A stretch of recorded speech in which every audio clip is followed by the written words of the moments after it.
આજ રોજ રાજકોટના તમામ જનતાને અને ગુજરાતવાસીઓને તમામને આ સ્વતંત્રતા પર્વની હું શુભેચ્છા પાઠવું છું। આવો આપણે બધા મળીને આજને દિવસે દેશની રક્ષા અને દેશના વિકાસ માટે સહભાગી બનીએ।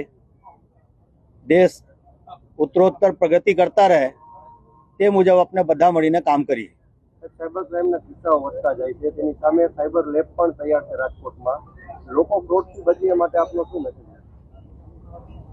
હાલના યુગમાં જેવી રીતે ટેકનોલોજીના વિકાસ થયા, આમાં બધા લોકો સાયબર યુગમાં આપણે આવી ગયા।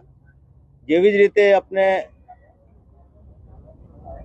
આમાં વધારે કરતા ગયા, આવી રીતે ક્રાઇમ પણ આ વિસ્તારમાં વધતા ગયા। તો હાલમાં સાયબર ક્રાઇમ જે કરનાર લોકો છે, આ લોકો સફળ નહીં થાય, આ માટે આપણે દરેક વખતે સાયબર ક્રાઇમના જાગૃતિ લાવવા માટે કાર્યક્રમો કરી રહ્યા છીએ।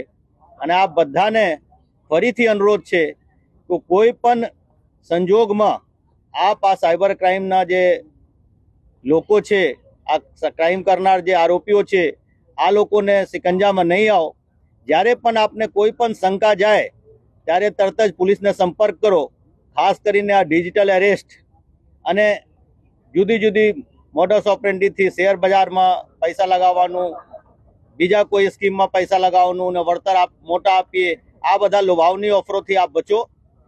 અને જો કંઈ આપને સાથે બનાવ બની જાય તો તરત જ 1930 પર કોન્ટેક્ટ કરીને પોલીસને જાણ કરો, તે આપ બધાને વિનંતી।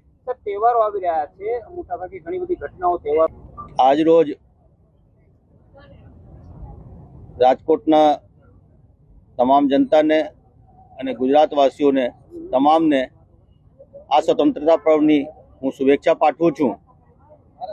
આવો આપણે બધા મળીને આજને દિવસે